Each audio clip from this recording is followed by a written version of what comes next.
ہے کہ ہمیں IMF سے قرضوں کی قسط مل جائے تاکہ عالمی مالیاتی اداروں سے قرضے مل جائیں اور ہمیں جو ہے وہ قرضے رول اوور ہو جائیں. اس کا مقصد عوام کی فلاح و بہبود نہیں ہے. 3 سال تک یہ معیشت لڑکھڑاتی ہوئی چلتی رہے گی. بجٹ میں اشرافیہ کو بدستور جو ہے نوازا گیا ہے اور اس میں تینوں پارٹیاں اور جو حکومت جو پارٹیاں اقتدار میں ہیں اور صوبائی پارٹیاں سب شامل ہیں. خدا کے لیے صرف موجودہ حکومت کو ذمہ دار نہ ٹھہرائیں.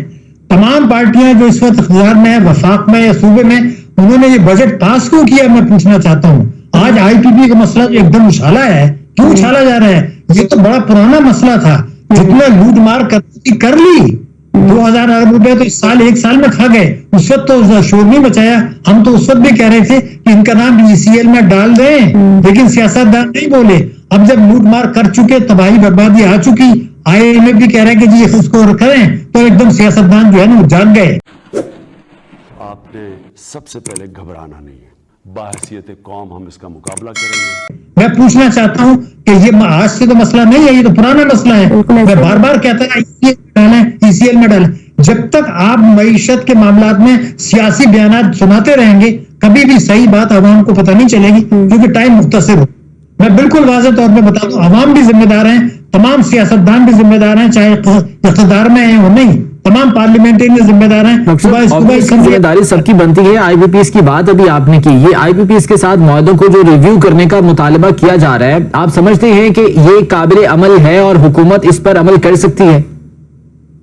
غلط مشورہ ہے. ان کو ECL میں ڈال دیں, ان کو بولیں کہ تم نے دھوکہ دیا ہے.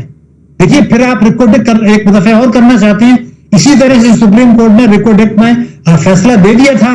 میں آپ کو ریکارڈ پہ بتا رہا ہوں, $900 ملین یعنی $1 ارب جرمانہ دینا پڑا تھا.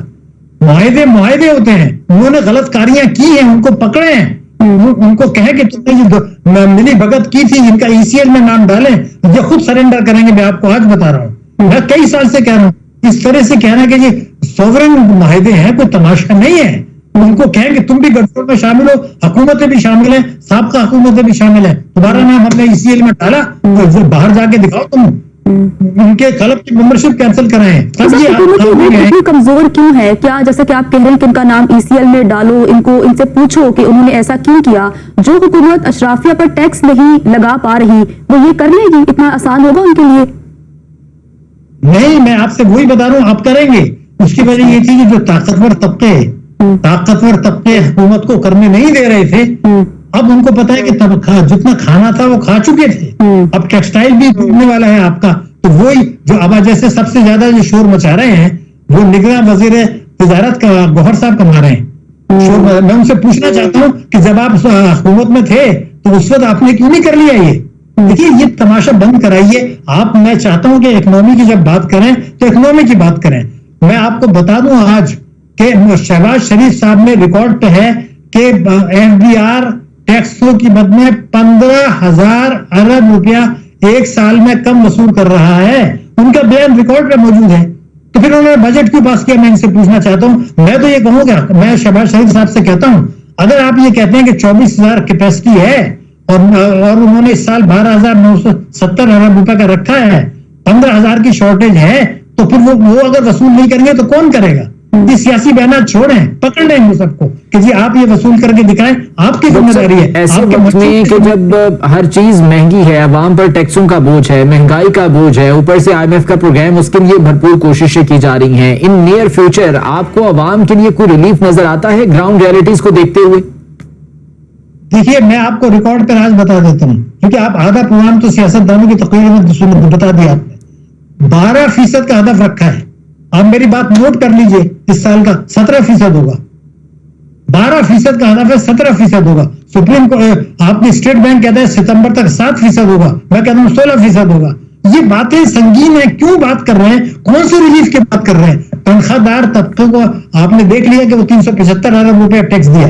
میں آج آپ کے پروگرام میں دوبارہ بتا دوں کہ جو بیوائیں ہیں, جو شعبہ ہیں, جو معذور ہیں بہبود میں, آپ نے منافع دیا 16% ابھی پچھلے مہینے.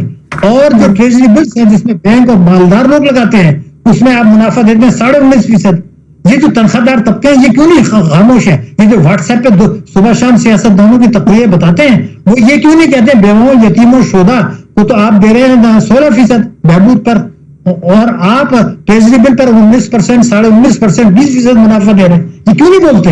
یہ 9 کروڑ لوگ جن سے کہ موبائل پر ٹیکس دیا جاتا ہے آئین کے خلاف ہے، قانون کے خلاف ہے، کیونکہ 6 لاکھ سے کم پر آمدنی پر آپ ٹیکس نہیں لے سکتے۔ یہ 9 کروڑ وہ لوگ ہیں بیچارے پلمبر، الیکٹریشین، مزدور جو دوسرے شہروں میں آئے ہوئے ہیں، گھریلو خواتین، ماسیاں، ان سب کو آپ نے کہا جی تم نان فائلر ہو، شرم آنی چاہیے۔ وہ بیچارے ماسی کہاں سے نان فائلر ہو گئے؟ وہ چوکیدار گارڈ ڈرائیور کہاں سے؟ یہ ظلم ہے ڈاکٹر صاحب، مشکل فیصلوں کے نام پر عوام پر جو مزید بوجھ لادا جا رہا ہے، آنے والے چند سال پاکستان کی اکانومی کو، پاکستان کے عوام کو آپ کہاں سٹینڈ کرتا دیکھ رہے ہیں؟